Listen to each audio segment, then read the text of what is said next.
And so I was like, okay, cool. I'm going to start this thing. I have no idea how to do it. We bought this $53 microphone off Amazon. I don't even know I don't think it was a brand. Like it was, I don't know what it was. I was just like, I guess podcasters have microphones, so I'm just going to pretend I am one. And I was like, I didn't know how to do I didn't know how to edit or anything.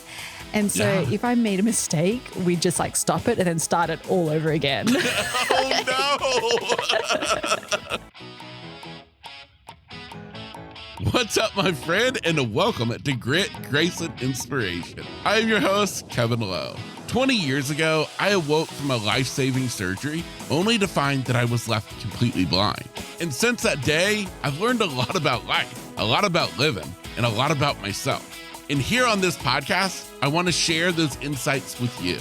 Because, friend, if you are still searching for your purpose, still trying to understand why, or still left searching for that next right path to take, well, consider this to be your stepping stone to get you from where you are to where you want to be. What's happening, my friend, and welcome back to Grit, Grace, and Inspiration. I am your host, Kevin Lowe. This is episode number 202, in which we are starting a little mini series here inside of the podcast. When I was coming up on episode 200, about to enter the 200s, I was thinking to myself, wow, what do I really want to do? What do I want to do to make this monumental? For it to mean something to me, while also maybe meaning something to somebody else. And I came back to something that's kind of at the center of my life. And that is giving thanks, extending gratitude. And I thought to myself, I want to give gratitude to an industry that has given so much to me. And that is podcasting. I started this podcast just over 3 years ago, started it in May of 2020. And let me tell you what, I had no idea what I was in for.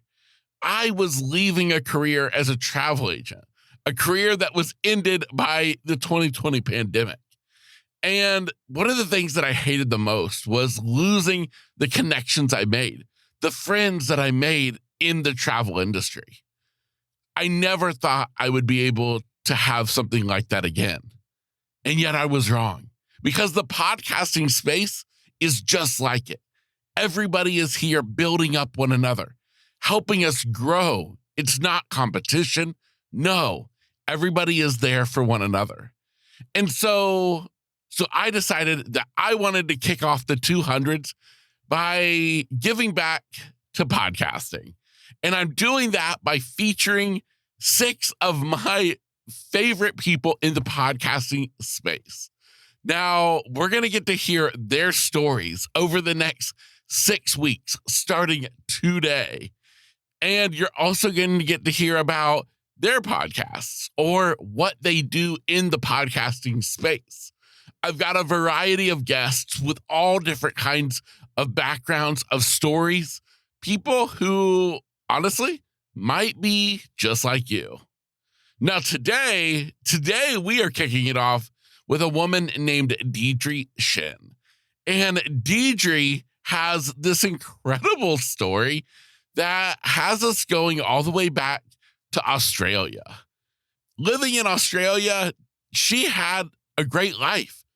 Her and her husband, they were doing life together. They had a thriving company, a dessert bar with multiple locations. Things were going good until all of a sudden, as I oftentimes say, that they're going good until it wasn't. And it came with a spark that would ignite a flame that would set blaze to the path that she would embark on. You're going to get to hear about what that spark was right at the beginning of our episode today. And that's going to really ignite our conversation in figuring out, wow, what happened after that? What would end up happening is she, along with her husband and best friend, Bona, would be in America and they would find their way into the AI market. Yes, they were into AI before anybody even thought about ChatGPT. And, well, they've built their business around it, around AI, but more specifically, AI for podcasters. She is the co-founder of the company CapSho, an AI-generated copywriter just for podcasters. Because when I'm not here on the microphone, well, I'm having to do stuff for each episode, like come up with a captivating title for the episode, something that's going to have you thinking, ooh, I want to know more. And so you click on it. I've also got to write the show notes, the description, the enticing intro to have you wanting a little bit more. And then, of course, there's all those marketing assets like social media posts and blog posts and LinkedIn articles and all the things. And OMG, it can get overwhelming. But luckily, with the power of AI and 3 awesome people, they figured out how to make it work. And they figured out that, you know what? Maybe we can use our knowledge to help out the podcasters and to give them the upper hand. I'm so excited for you to get to meet this absolutely phenomenal woman, to get to hear her story of making some big changes in her life. She made some big moves in pursuit of some big dreams. And, well, I'm just honored that I get to play a little role in sharing that journey with you, my amazing listener. With that said, I am honored to introduce you to today's featured guest. Here is Deirdre Tshien. The moment, it would have been end of 2018, the moment that we found out one of our store managers, so I know we'll go into the background, but just hang with me. One of the store managers of one of our busiest stores that we owned back in Sydney, Australia, we found out that he had been stealing from us hundreds of thousands of dollars. And that was actually the moment, the catalyst of the event that essentially completely changed the trajectory of our journey and honestly our lives. So when we talk about a moment, that would have been it, the spark. Okay. I like it. We got juicy stories already starting. And so this is good. So take me back then to Australia, because you're not from America. You're from Australia. Is that your home country, hometown? Yes. So by way of descent, I'm Malaysian, but I think when I was a baby, my parents moved to Australia. So I grew up, I have a very strong Australian accent, I'm told. I don't hear it myself personally. But apparently it's there. So yes, very, very Aussie. And I was kind of the, again, Asian background. So very much had to do the things and follow the path. I was tutored from 3rd grade. I played the piano. I did all of the tests. I went to the top school in the state. I got I did a law degree. I definitely followed the traditional path that any Asian parent would want for their Asian child. And so that was me until I guess I was old enough to really, start to question things and make, my own decisions. And by that time, a lot of, I think once you get to, university and definitely working, by that time, parents are usually like, okay, my job's done. Like you can kind of now like look after yourself and do what you want to do. And that's kind of what happened. I found I still did the things. So I had a law degree, got a law degree, but I actually went into banking. So that was kind of my corporate career. I was in banking, which was actually when I met Bonner, one of my co-founders. But even before we get to that point of having met her, my husband and I went through sort of our own quarter life crisis. He was studying medicine and he was miserable. He was hating it. And I knew pretty early on, I think that corporate wasn't going to be the path for me. And so we were kind of, at this stage where it was like, well, what are we going to do? And we just moved out together and he kind of, I wish I could say that I was a domestic goddess. I am so not. I could not cook to save my, like all the things. So Ash, he actually really enjoyed it and he really fell in love, particularly with baking, because I love my desserts. And so he would just bake all the time. And we one day were just like, you know what? Why don't we give this a shot? Like no background in hospitality, no background in anything, but we were just like these upstart, 20-something-year-olds who thought that, we could conquer the world and we were going to do it through desserts. And so we opened a dessert bar.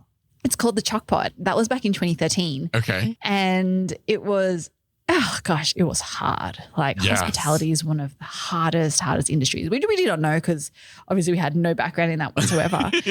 But kind of fast forward a little, it was hard. But I think that, even looking back, like the hardest journeys are actually one of the most rewarding. Mm-hmm.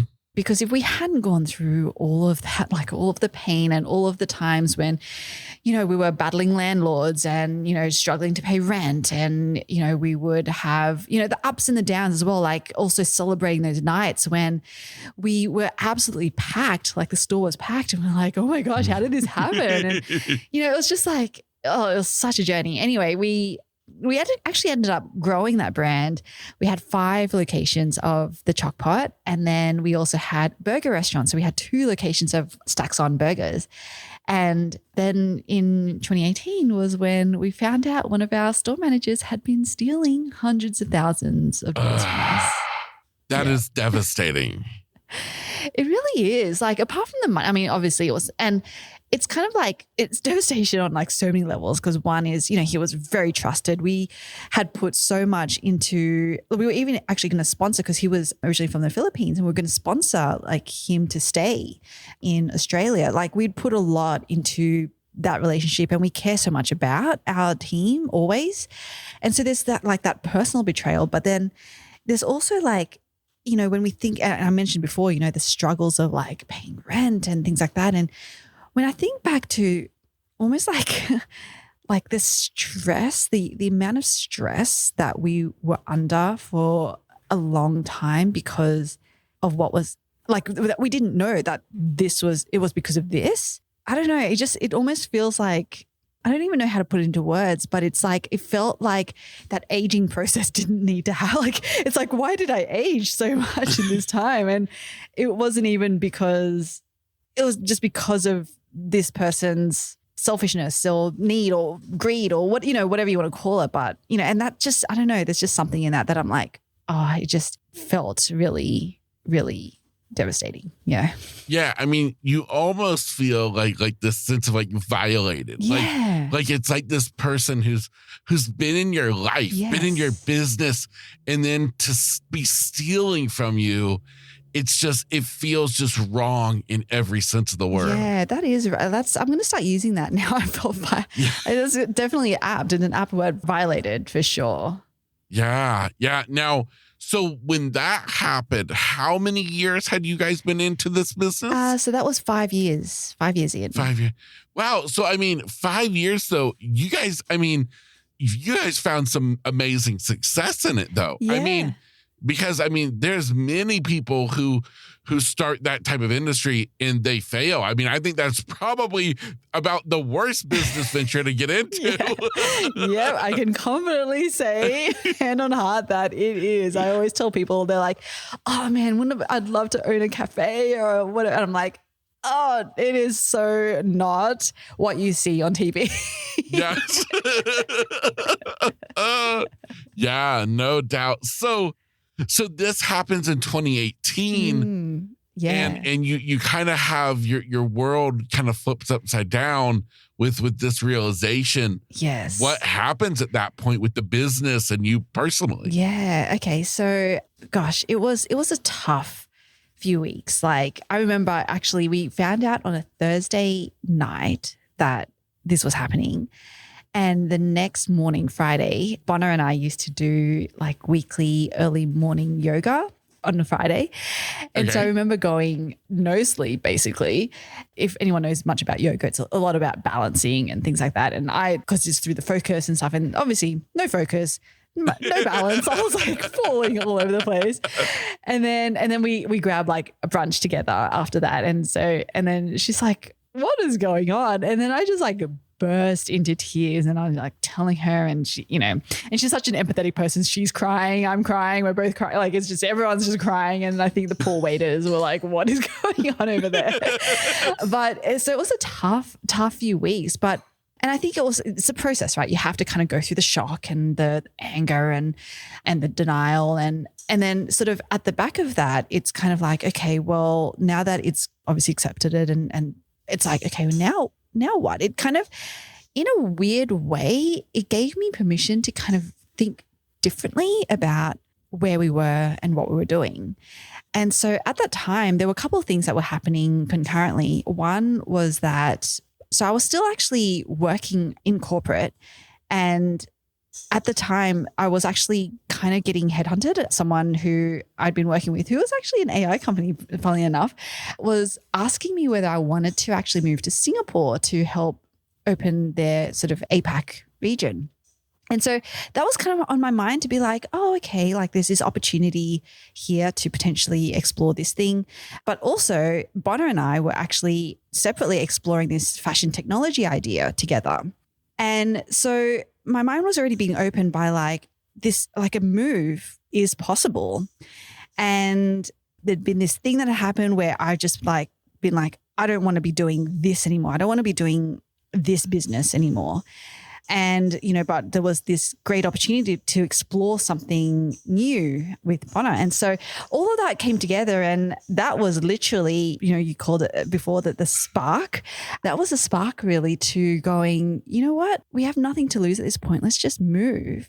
And let's not move because, I'm going to be shackled down into another corporate job or anything like that. Let's just move because we can, and we can give ourselves the time and the space to explore this fashion technology idea. And what better place to do that than New York City, right, for the merging of fashion technology. So that's the decision that we made at the end of 2018. Wow. Okay, so was your husband involved in this decision, or just you and both? No, he was involved. Yeah. We always say he's like he's actually the third wheel. So I'd been speaking to Ash about it at that time, and he's always on board. Like he's, you talk about Aussies being super laid back. He's like the quintessential laid back Aussie, he's just like, yeah, and I think, to be honest, like the Chalk Pod and Stacks On was very much driven by him and his passion, but I think it had also worn him down so much to the point that he had also lost his passion in it. Yeah. And so I think he was ready for a change as well. And so when I brought this up, and, like a lot of things that I do, it sort of starts as it's like a seed of an idea. And then literally like 30 minutes later, it's like fully like, yeah, okay, we're going to do this. And so what was really funny was I actually had to break the news to Bonner. So, because I didn't know how it was going to work, because we'd been working on this business. And so when we were talking about it, I was like, look, Ash and I have made the decision to move. And she was so supportive and so happy. And I'm like, but we're just going to have to work out how that will work, because if she's going to be in Australia and we're going to be like Southern Hemisphere, Northern Hemisphere, like the time zones, all of that. And, the way that we were exploring it by way of like, maybe it's not a bad thing because it's kind of like we're open 24 hours type thing. But yeah, the more that we talked about, I was just like, oh, and she always laughs about this because I'm nothing if not a bargain hunter. That's the Asian gene in me. But I was talking to the immigration lawyer because I'd kicked that process off for Ash and myself. And we basically on one application. And then, I don't know how it came about, but it must have been on my mind. I must have asked the question. She was like, yeah, if there's someone else who, a second application, then, we can do it, like bundle it up and, give a bit of a discount and stuff. So when I was talking to Bonner, I was like, oh yeah. And by the way, like if you wanted to, we could get a discount on your visa as well if you wanted to. You're like, you don't understand. Immigration office, they have a buy one, get one going on right now. Exactly. That's a special. It's like, it's going to end soon. So we've got to make the decision. But like, yeah, we were kind of like semi laughing at, but then I was like, no, but seriously, why not? Like, in a similar way, there's nothing holding you back. I mean, obviously there's family and things like that, but there's literally nothing. And I think she was just processing. She told me later, which I didn't even know this story, but that she kind of went home and then she just like burst into tears. And she was like, because I think I knew intuitively that I was going to do it. And all of the things that would come, which is like that she was going to move away from her family and her niece and things like that. Yeah. And yeah, so that's kind of what happened. So Ash was definitely involved in the decision. And yeah, so in 2019 we made the move, and I always say, it was like my husband, my co-founder, and my cat in tow. Yes. Yeah. Now you guys moved to New York. Now, had you ever visited New York previous? Yes. Okay. So Ash and I we loved New York every time we'd gone. So we had been a couple of times. We actually got engaged in New York. Oh, really? Yeah. Oh, wow. But Bonner had never been. She'd actually never even been to the States. Oh, wow. Yeah. Wow. So she was totally just like, okay, well, if you guys say it's a cool place, I'll just go with it. Wow. That's incredible. Incredible. So you make the move, mm-hmm. the three of you plus the cat, mm-hmm. you move from Australia all the way to New York mm-hmm. to pursue, what did you say? Something with fashion? Yeah, it's fashion and technology. It's kind of like a personal stylist, like it was kind of AI. It was going to be AI driven. It was something that didn't exist in Australia. And then when we came to the States, we saw that there were probably a lot more people than we thought working on a similar, like not the exact idea, but a similar version of it. So basically, yeah, we landed and we did all the things, like we hit the ground running. We actually were testing it by way of speaking to who we thought were our end users. So we were going to the Columbia University campus and NYU and young professionals on Wall Street, and we were talking to a ton of women. And basically 4 months in, we decided to fail it. We decided not to pursue it because it was a problem that we were solving for, but it was just not a big enough problem that habits would change fast enough for us to actually make it a sustainable business, if that makes sense. Yeah. Yeah. So you quit this idea. Mm-hmm. So then what do you do? Well, it's, again, everything happens for a reason, right? Because we were kind of a little bit at loose. We're like, oh, well, we came all the way over here on saving. We literally had to prepay our rent for 12 months, by the way. Like that was oh my God. Yeah. And so we were like, okay, yeah, now what do we do? So as we were testing this fashion technology idea with women, with our end users, we were also speaking to the other side of the marketplace, the suppliers. So we were talking to a lot of boutiques and brands. And, we'd always be like, what is your number one problem? What's your number one problem? And time again, it was all about acquisition. And so we thought, well, we know that these businesses have this problem and we know that we can help because just on being in entrepreneurship and, the different things that we're doing in corporate and et cetera, like we actually have quite deep marketing expertise and experience. And so we actually went back to these brands and boutiques and we're like, well, acquisition is your number one issue. Why don't you hire us to help you with that? So we actually by default ended up starting a digital marketing agency. Wow. Yeah. Wow. It's crazy. How interesting. Yeah. Because our timing is always great. Then COVID hits and, they started spending back, et cetera. And so we actually made the decision to transition to coaching. And at the time we were coaching e-commerce business owners with their digital marketing. So how is it that they can, build an audience and actually get sales off the back of that? So yeah, that was in 2020. And that was when I started my first podcast. Wow. Was for that business. Okay. So let's just back up real quick and let's just give kind of a round of applause to resiliency to never quit. Here it was, you were in Australia. You guys had this thriving business happening.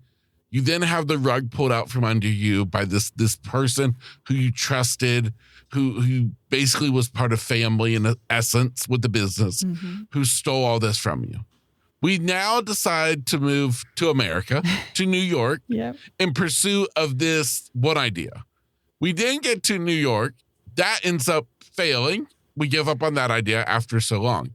Then you're in the epic center of the pandemic that hits. And then, and the fact that you did not run away and say, screw America, I'm going back home to Australia. Instead, you were like, okay, let's pivot. Let's do something else. Let's do coaching. I'm just sitting there thinking like, wow, like if anybody was looking for signs that this is not meant to be, you had the signs. Luckily, I'm also stubborn. So Yes. I will ignore those signs and I'm going to do it my way anyway. Oh my gosh, that's incredible. So podcasting, you mentioned there at the end, you started your first podcast. Yes. What was that like? Yeah, it was tough. Tough to the point of like, because we had no idea what we were doing. So the reason why we started the podcast was a mentor of ours told us to. He was like, this is the best way for you to build an audience, yes, but more importantly, to find your voice and, really work out what it is that you want to be known for. And so I was like, okay, cool. I'm going to start this thing. I have no idea how to do it. We bought this $53 microphone off Amazon. I don't even know I don't think it was a brand. Like it was, I don't know what it was. I was just like, I guess podcasters have microphones, so I'm just going to pretend I am one. And it was like, I didn't know how to do I didn't know how to edit or anything. And so if I made a mistake, we'd just like stop it and then start it all over again. Oh no. So that was, our first foray into podcasting, which, again, I'm so grateful for those experiences because it's the same thing as what you said, like the resiliency, and I fundamentally believe this as humans, as long as we just keep going, like we just don't stop, then we will learn what we need to be the best at what it is that we're trying to be the best at. So that's kind of what happened, even with podcasting. Yeah. Wow. So how then does the evolution into CapSho begin? Yeah. So if we still there I am, I just started this podcast, have no idea what to do. We've launched it, it's kind of going, at least we're being consistent with that. But then with a lot of things, because, again, banking background, entrepreneurship background, it's like very soon I'm like, what are we spending all this time on? Are we actually getting an ROI on this? And we had a handful of listeners, but it was not at, it was not really growing very much at all. And not only that, but it wasn't really helping us grow our audience and, obviously make money off the back of it through our coaching program. And so I was like, we have to figure this thing out. Almost seemed counterintuitive in a way, because I was like, we're already having to market and, grow our business, but at the same time, we're also trying to market and grow this other thing, which is a podcast. And so we had to kind of work out how that whole funnel worked. And then it was like, okay, now we can just focus on growing the podcast, because we're pretty confident that if we can grow the podcast, grow that audience, and importantly, nurture them. So really use a podcast to create strong know, like, and trust with our audience, then the sales and the money will come off the back of that. We just had to fundamentally believe that to be true, which is really hard when it's not happening day one. Yes. And so we kind of just went all in on trying to figure out this podcast growth thing. And so that's kind of what we did. We, nerded out on things like SEO and, all of the social media, like the ins and outs of social media and building an email list and nurturing our email list and things like that. And it worked. It worked to the point of I think it was the third time that we actually launched our coaching offer, the program. It was in September. And that was the first month that we did 5 figures. It was actually to the point, I started getting these Stripe notifications on my phone. And I'm like, what is happening? I feel like someone might have hacked something somewhere. Mona, we have money coming into the business. Yeah, exactly. Like, what's going on? Yeah.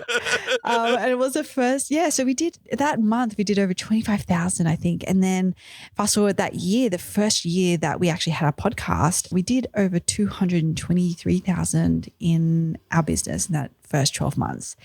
Wow. So it was amazing. But then when I look at what we were doing, I was like, this sucks. This kind of sucks to like be putting I mean, it's great because we're getting results, but it's sucking our soul. And to the point that one of our team members actually left because she was like, it's too much what we were trying to do. So that's kind of how we started exploring. Well, we kind of know the framework.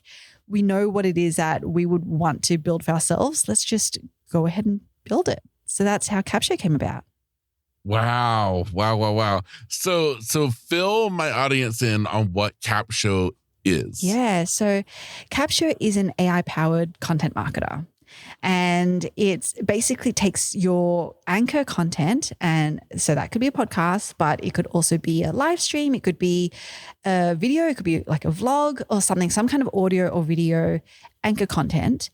You put that into CapSho, and in under 10 minutes, it creates all of your content marketing assets for you. So things like all the social media captions across multiple platforms, different styles of social media captions as well. So we do promotional, engagement, and educational style. It does promotional and engagement emails. It does your LinkedIn articles. It does blog posts and the three highest ranking types. So how to, Q&A, and listicle blog posts. It pulls out quotes for you. It gives you a YouTube description. So literally all of the copy that you need to go ahead and market your podcast and really build an audience, CapSho does for you. Wow. Amazing. And here's what I'm sitting here thinking, though, is I guess it's just the different brains that we have. I'm thinking to myself, in my situation, podcaster, oh my gosh, there's so much stuff I need to do, writing show notes. Okay, let's look for somebody to hire. Not, let's create a robot to do it for me. And so, I mean, but you guys were in that artificial intelligence space to begin with. And so for the person, though, who is like, okay, like, I get it, but I kind of don't get it. Give me an example. Tell somebody in a real life kind of world, what's going to happen. Maybe they have a podcast. What is this going to do for them? Yeah. So, oh gosh, I could nerd out on this all day. Okay. All right. So how do I do this without overwhelming? Okay. So basically I think about marketing in two ways, and I call it like discoverability and visibility. And they're actually different things in my mind, anyway, the way that I use them. So to me, discoverability is how do you get discovered because someone is intentionally trying to find something. Call it like they're going onto Google or onto YouTube or into a podcasting app and they're searching for something. Essentially, they're searching for you, right? That's what you want the answer to be. That's like how to get discovered. And so what CapSho does is we are very intentional around, working in keyword, like being very keyword specific, creating assets that are anchored to the long tail keyword that you want to be ranking for, being found for. And it does. So basically when you talk about, in-app discovery, when you talk about search discovery, when you talk about video discovery, YouTube discovery, CapSho is optimized to help you get discovered in that way. We actually have, so Jerry, I don't know if you know, Kevin, do you know Jerry Dugan? If not, I've got I know the name, okay, but I do not know him. So he's a CapShovian, and he was saying he tested, when he first found CapSho, he decided to test it on an old episode of his. And at that time, even though it was like, it might have been 18 months old, he'd only ever gotten like 4 downloads on that episode. And so he ran that through CapSho, and all he did was change the title and the description that CapSho gave him. And within like 2 days, it had jumped to 63 downloads. And then I think in the space of 3 months, he had something like increased it by 867%. It was something ridiculous, just from the title description. And so that's the power of search and getting discovered intentionally, which CapSho helps you with. And then the other type of, like when we talk about marketing and getting traffic is visibility. And so visibility in my mind is really about how do you get visible to people who are just exploring things. And generally this looks like they're on platforms like Facebook and Instagram and LinkedIn, where they're just kind of scrolling and they're not there to search or find anything. They just are there to hang out in a way. And how is it that you can become visible to these people? And so, again, with the types of captions that we create, even down to LinkedIn article, because this, Kevin, you're part of the LinkedIn newsletter challenge. It is a big, big part now of getting eyeballs and visibility on LinkedIn. And so again, CapSho helps you create all of those marketing assets as well to help you get visible on these platforms. So that's kind of, if you think about what do we want to do with our marketing, what do we want to do with content, is to get discovered or to become visible. And that's what CapSho in a nutshell helps you with. Yeah, that's just absolutely incredible. Now, when you guys created CapSho, was there anything else on the market like it? Not at all. No. Yeah, it was also to the point where we're like, maybe this isn't going to work. Maybe other people tried it and it just hasn't worked. Yeah, no. So we were kind of surprised. And just, there was a little bit of a journey as well, a mini journey within the CapSho journey, where when we first came up with the idea, we were thinking a lot broader. I talk about the podcasting journey because that is actually subconsciously almost what drove the whole thing. But consciously, what was driving it was like, creating content, like marketing, creating all of this organic content sucks. And so there has to be a better way to do that. And so when we first launched, like the very first iteration of CapSho, we had built it in a way that was going to be like for all entrepreneurs. For all entrepreneurs, we would sort of prompt them through telling their story, and then CapSho would take that and create a bank of social media captions and emails. So we actually launched that at the very end of 2021. So December 2021. We launched that and it didn't take off. And I'm like, why is this happening? This is like the best thing since sliced bread. And so we were speaking to a coach of ours and he was like, no, you have to niche down. You have to know exactly, like if you were going to go try to find this person, like where would they be? What would they be doing? And we're like, well, but it's all entrepreneurs, they'd just be like out there. Everywhere. Yeah. And you can already tell how not possible that is. Yeah. So we kind of took that advice. I remember going for this like long 90-minute walk because I was like, it's kind of like when you get told that, something's really wrong with your baby and you're like, oh, I have to, you just, and so I had to take this really long walk and come back. And I was like, well, we've been podcasting for like the last 2 years or so. Like, why wouldn't we focus on at least entrepreneurs who podcast? And so that was actually when we made that first like mini pivot within CapSho itself. Yeah. And that was in March or April of 2022. And we were very aggressive with our timeline because we were like, okay, we want to be able to launch beta in June.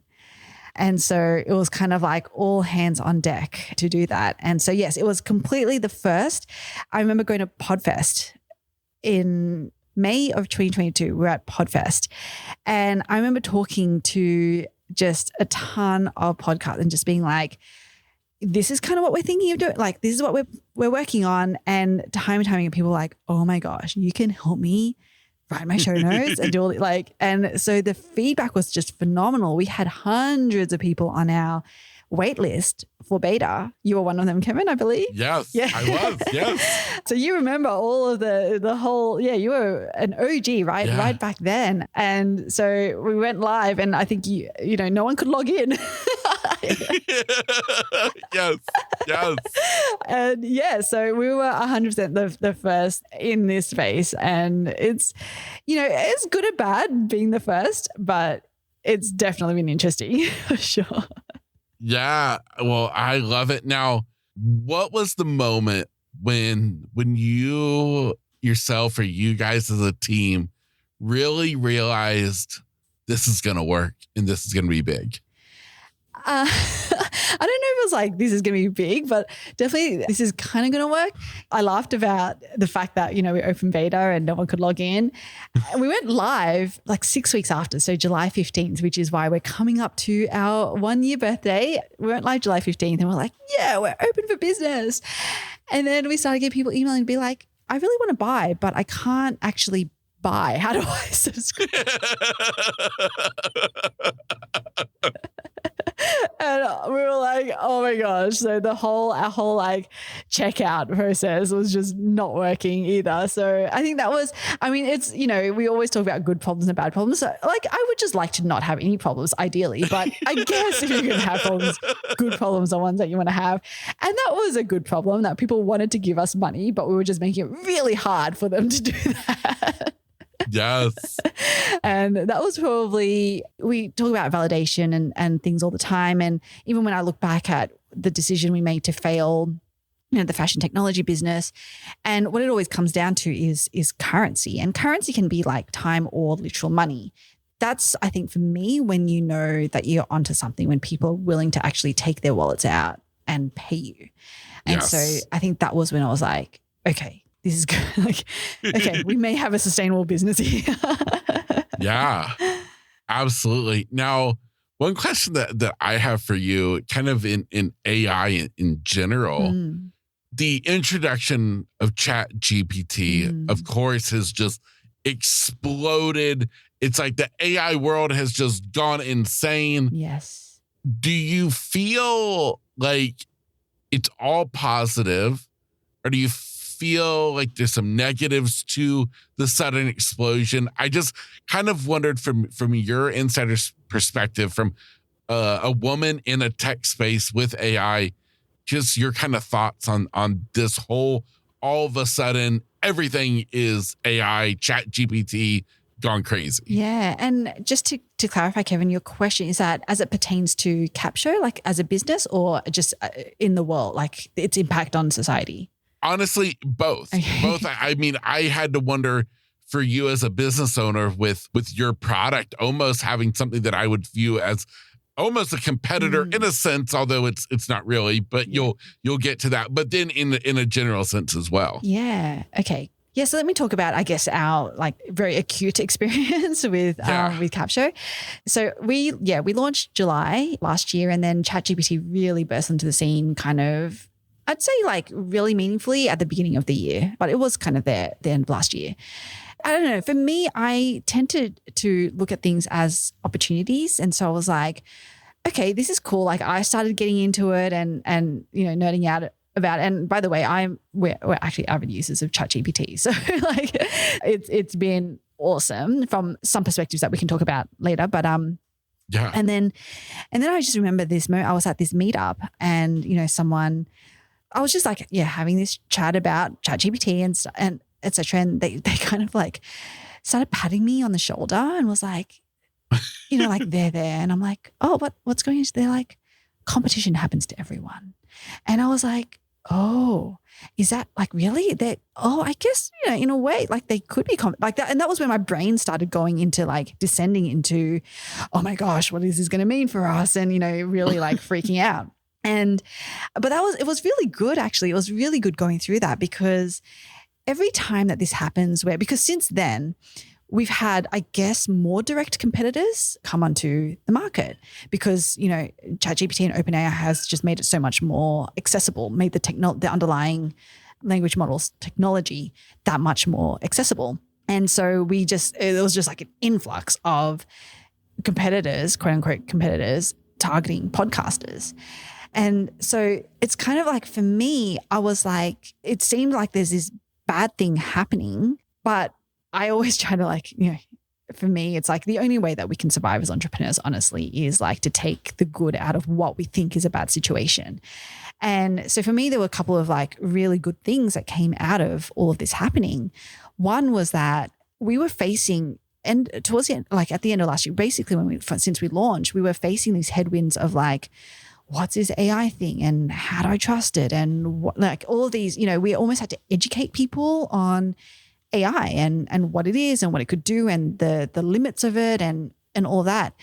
When ChatGPT became a big thing, we didn't have to do that anymore. Like that was like the great thing is that we could just go straight to like, oh, are you looking for an AI tool to help you with XYZ? Well, that's us. Just check us out. We didn't have to do all of the upfront education. So that was amazing. And then the second like really great thing that happened and continues to happen even like now, and I can share a little bit more about even what that means and looks like. But every time that when we're forced, I guess, to look at new competition and stuff, you're always forced to ask yourself, how is it that you are genuinely different? And at the time when it was just ChatGPT, I remember saying because I was at PodFest in January, and people would be like, "Oh, well, how are you different from ChatGPT?" And at the time, it was very much around like, well, it's very obvious things like you can just upload your audio file or your video file and we do the rest for you. There's also things around the fact that we're a narrow AI versus a generalist AI. So, we're very much, the content that we create is very much anchored in your content. ChatGPT is very kind of goes out to the interwebs and it learns on, what's available. And so it'll kind of bring back what it thinks will answer your question. And so that that's a very key difference. Then we've had, more competitors directly in our space. And again, that's the same thing. It's like we have to think differently about, okay, well, who is it that we're trying to talk to? Who is our ideal audience and how are we different? And now, for us, it was really, really great when we launched for the first time being like, okay, we can talk to this really acute pain point for podcasters being show notes. I think you mentioned that yourself, Kevin. You're like, oh my gosh, show notes is. And so we did, because that was the language that when you're a good marketer, you use the language or you use the things that people tell you.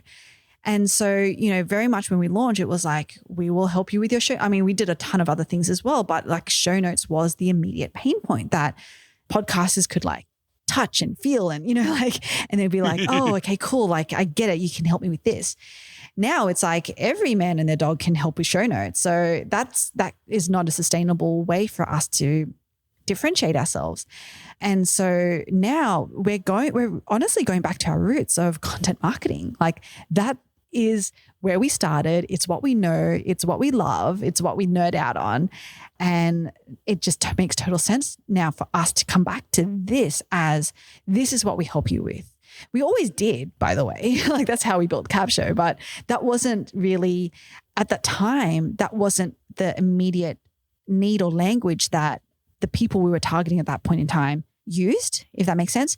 Whereas now, because, everyone, I would say, has come up the curve so much around AI and specifically AI in podcasting and things like that. Like that's no longer the immediate need or pain point. I mean, obviously it's still a need and pain point, but it's not the immediate one because you can get that solved in a lot of places, in a lot of different places. Now it's like, okay, well, I've had that need met. I've gotten way more efficient in my publishing process, but now I'm really looking for growth. I'm really looking to get in front of the people that I need to get in front of. And that is where we excel. Like that's our jam.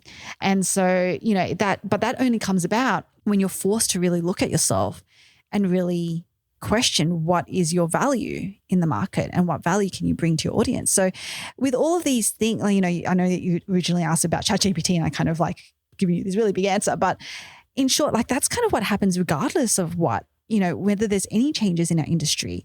It's scary when it first happens, but then the great thing, like only good things can come out of it because it does through that fear or through the shock or whatever it is, like the scary part of it. Because as humans, we're adaptable. It actually forces you to adapt to the new normal and to actually become a better person, business, etc. Yeah, absolutely. Wow. I mean, what a beautiful way, honestly, that you just spoke about that. And this whole realm of AI and ChatGPT. I mean, it's crazy. And then you use it and you're impressed and you're kind of scared because it's so smart and it's so amazing. But the way that you just kind of summarized that whole scenario, I thought was so amazing in the way of, it's almost like that phrase of, a rising tide, it lifts all boats. Yes. And that's what I view this as, where, and I feel like the podcasting space in particular is a space of building each other up. Now, of course, I don't know on the side of tech teams, maybe on the back end, you guys are all at war with one another. I don't know. But I know from my perspective as a podcaster, there is we don't compete against one another. Yeah. We try to make each other better. Yes. And I think it's the beautiful thing about this space. Yes. That's honestly like why I am so glad we made that decision to really go all in on the podcasting space, because of the exact same things that you spoke about. I genuinely feel so much like gratitude and love for the people in this, because it is just an industry that seems to attract really awesome, giving people. So yeah, I totally know what you mean, Kevin, when you say that. Yeah. Okay. So I have to end with one last question. Generally, I try to get real sentimental, make you think real deep, but this is really just what everybody has on their mind, is through moving to America, through going through the pandemic, through making business changes, you decide to create this whole AI tool. You then go through ChatGPT's introduction, determining if your business is ruined, if your business is enhanced. Everybody wants to know, how is the relationship with Bona and with your husband? Is that still intact, or have we become a non-friend and a single woman? No. Oh gosh, yes, it is. It is still going strong. I'm not going to lie and say that it's perfect. It never is. And we're constantly having to check in with each other time and time again, learning almost how to put in new boundaries as well around time and around conversation types and things like that, and just how we talk to each other. But I think that's been the one thing that I've been so grateful is like how strong our bond is and continues to be through all of the stuff that happens, really. Yeah, absolutely. Well, listen, I want to thank you so much for being a guest on my show today, for being a part of this series in amongst my podcast, kicking off the 200s by featuring my favorite people in the podcasting space. It has just meant the world to me to have you on here today, and I just thank you in the most sincerest way possible. Oh my gosh, congratulations, 200. That is epic. That is so cool. Yeah, well, honestly, thank you so much. And I will be sure that for you listening, if you are a podcaster, or maybe you're just like, I got to check this stuff out, I will be sure that links to CapSho are all inside of today's show notes. And hey, you'll have to decide for yourself, were today's show notes written by me or written by CapSho?